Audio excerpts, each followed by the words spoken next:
want to play a clip that I think speaks to the chauvinist attitude that this Russiagate fear-mongering has galvanized.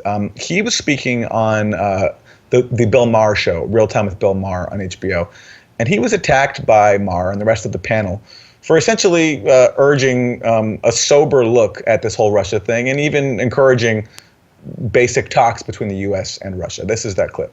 I think this is appeasement. Look at what happens when he meets with Putin. No, I think we need to have a meeting. We're getting very, very close to developing doctrine. The Russians already have. We're working on it. And the missiles, nuclear tip missiles, to accompany that doctrine. And we're getting back to a point where we could actually find ourselves contemplating nuclear war. But why have a meeting with someone who attacked us in 2016? But you need to talk to your enemies. Talk to your enemies, but without preconditions. I mean, really, would we have had just a friend? I wouldn't say any preconditions at all. But I'm not saying I'm in favor of this particular president talking to this particular ruler in Moscow. But we need to talk. All our intelligence agencies said that Russia attacked us in 2016. Yes, it was cyber. It wasn't with armaments. Well, but it was still. Russia did no more than we have done to any number of countries since 1947. That's true, but it doesn't make it right. Doesn't make it. It's still us. It's very true. I'm sorry, but I'm on our team. It doesn't make it something that should stop a meeting between two leaders who own more nuclear weapons than everybody else in the world combined. Wow. And who are getting closer and closer. I can only imagine what. So that is Larry Wilkerson sparring with Bill Maher on Real Time with Bill Maher. And as many viewers will know, Colonel Wilkerson is a regular guest every week here on The Real News. And he just did a segment, an interview with us on his appearance on Bill Maher, which you can check out at therealnews.com. Paul J., listening to that, here you have a nominally liberal host like Bill Maher getting into it with Colonel Wilkerson, just for pointing out that talks are a good thing, and that we do it elsewhere. And Maher's response is that, well, I'm on our side.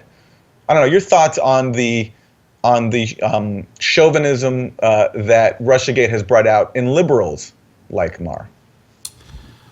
Well, that comment he says, yeah, I know what we do is wrong, but I'm on our team. So I don't know, what can you say? You scratch most Americans and you find chauvinism and this belief in America as number one and all this. You know, my kids went to kindergarten and, they got to put their supposedly put their hands on their heart and pledge allegiance to the flag of the United States.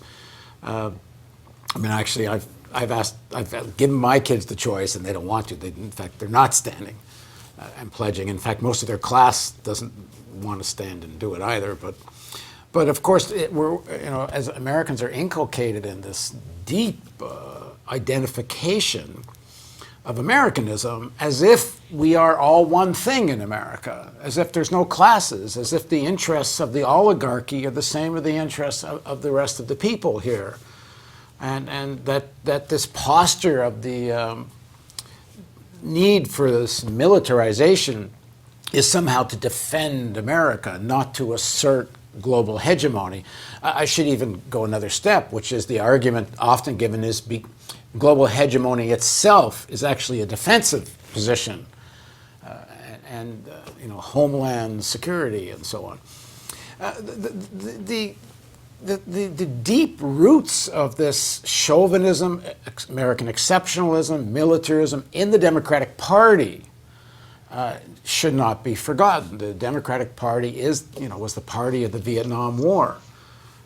Truman, the Democratic Party, is the party that actually used weapons of mass destruction and dropped nuclear bombs on Japan. This deep feeling that in American liberalism, that this defense of America and supposedly the land of rights and freedom and so on, requires a strong military, and that America is the fountainhead of enlightenment and defense of enlightenment. There's a liberal secular version of Steve Bannon and Trump's defense of Western Christianity. It's the same kind of faith-based. There's simply no objective evidence for any of that. I mean, clearly, under both Democrat and Republican administrations, dictator after dictator after dictator has been supported. The examples always given are the Saudis. We talk about that a lot. In Latin America, we talk about that a lot. But let's not forget, under both Democratic Party and Republican parties, there was support for the fascist Franco in Spain for years, support for the Greek fascists for years. This is not, the reality of America and the American footprint globally is not for democracy.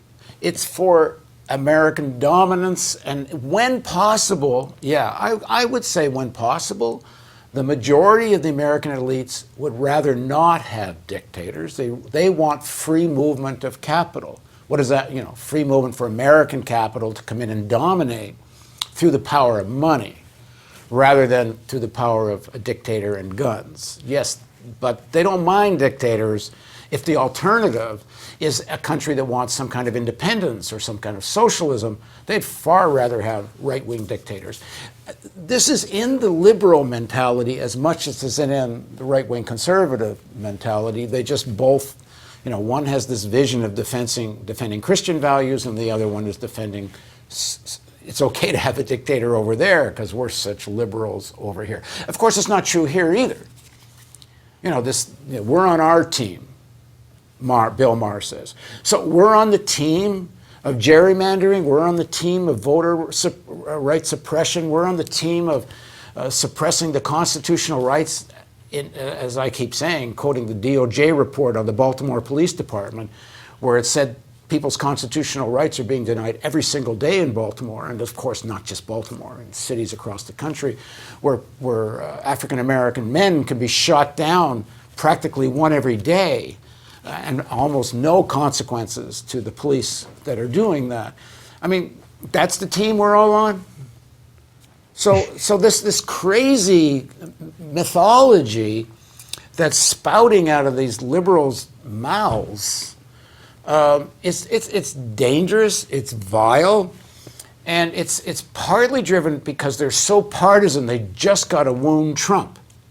So, if somehow something wounds Trump, anything's justifiable if you're going to weaken the Trump presidency.